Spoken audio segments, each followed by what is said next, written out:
लेकिन वो सफल क्यों नहीं हुए? भारत दोबारा विश्व गुरु क्यों नहीं बना? भारत दोबारा सोने की चिड़िया क्यों नहीं बना? आप मुझे बताइए। क्योंकि सबसे कठिन काम इसी समाज को समझाना है।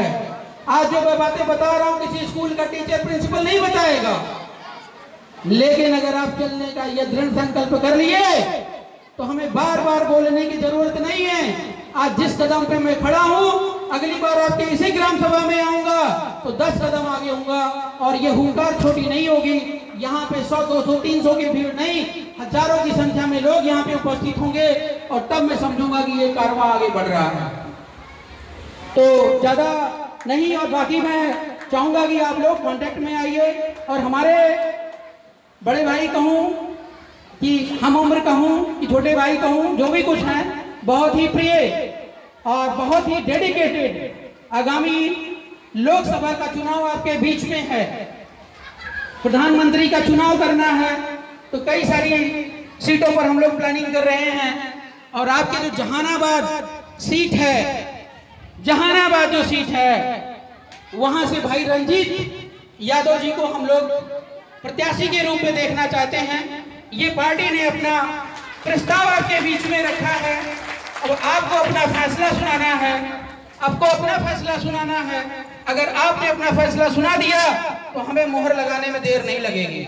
और आप, मुझे पता है कि रंजीत भाई से आप पूर्णतः संतुष्ट होंगे और पूरी तरह आपके, क्योंकि गांव में आप हैं तो गांव में देखो, गांव में हिजा बनाना बड़ा कठिन है, ध्यान रखना।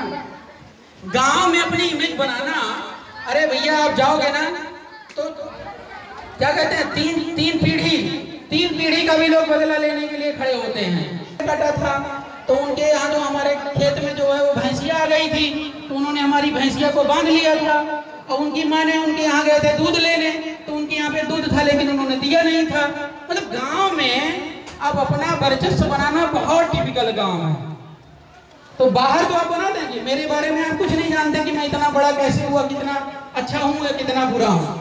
लेकिन रंजीत भाई को तो आप जान रहे हैं ना, जान रहे हैं ना विधिवत? बताइए, हाथ उठा के बताइए, मैं जान रहा हूँ। और अगर आप सभी लोग एग्री हैं तो हमारे साथ आप साथ दीजिएगा। रंजीत भाई जिंदाबाद और बहन सुनीता यादव जी जिंदाबाद।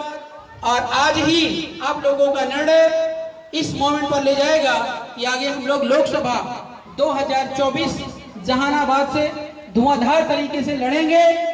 और एक बात आपको स्पष्ट बता दूं कि आपको मैं दिखाऊंगा कि जहां पर हम प्रत्याशी उतारते हैं वहां भी पूरा महाभारत हो जाता है।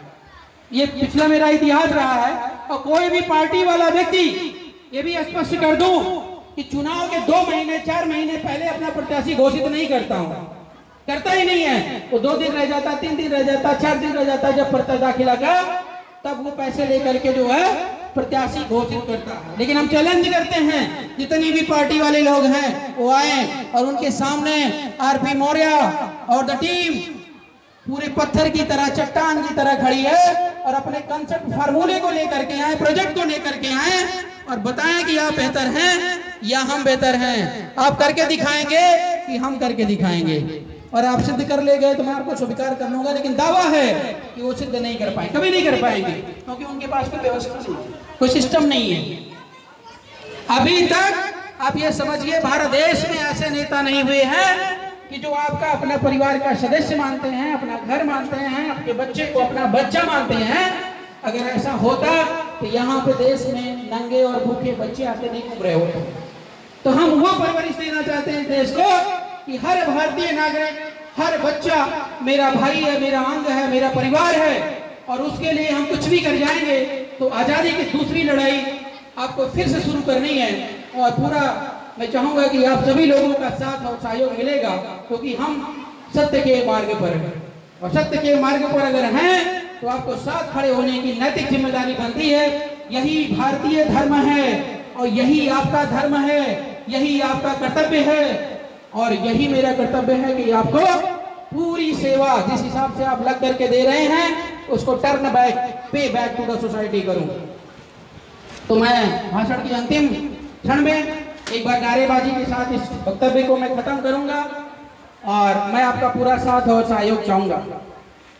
भाई रंजीत यादव जी, जोर से बोलो, आवाज आनी चाहिए। अभी कल आपसे डिस्कस कर रहे थे। हाँ ठीक है, रखो हटाओ। तो फिल्म हुआ और एक बहुत गरीब होता है, तो गरीब के पास जो है पैसे नहीं होते हैं, वो बच्चों को ट्रेनिंग देता है डांस क्लब का। और अमीर आदमी जब देखता कि बहुत बढ़िया ट्रेनिंग दे रहा है तो कहता कि आजा भाई मैं पैसे लगा देता हूँ और हम लोग एक ट्रेनिंग क्लब चलाते हैं। तो दोनों मिल गए, बहुत बढ़िया क्लब चलने लगा नेशनल लेवल। इसलिए उसने उसको हटा दिया। हटा देने के बाद उसने दूसरा ट्रेनर रख दिया। फिर वो जाता है उसी बगीचे में, फिर ट्रेनिंग क्लब शुरू करता है खुले मैदान के नीचे। और कुछ दिन के बाद फिर कंपटीशन दोनों में ही हो जाता है।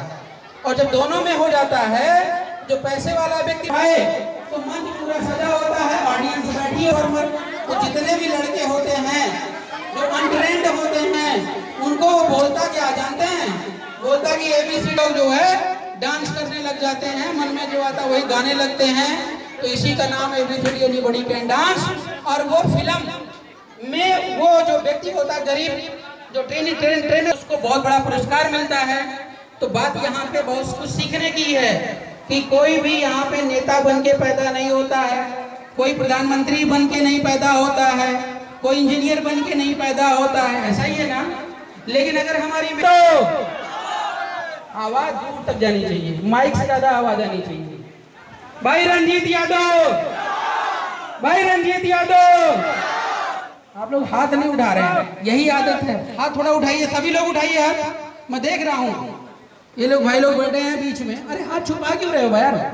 ये हाथ ही इसलिए बना है कि जहां पे अगर सही मार गए वहां पे आवाज बुलंद करो, ठीक है ना? नहीं तो आदमी में नहीं, मतलब इंसान में नहीं। हेलो हम लोग जिंदाबाद रंजीत यादव, जिंदाबाद भारत माता की, भारत माता की, वंदे मातरम, वंदे वंदे वंदे।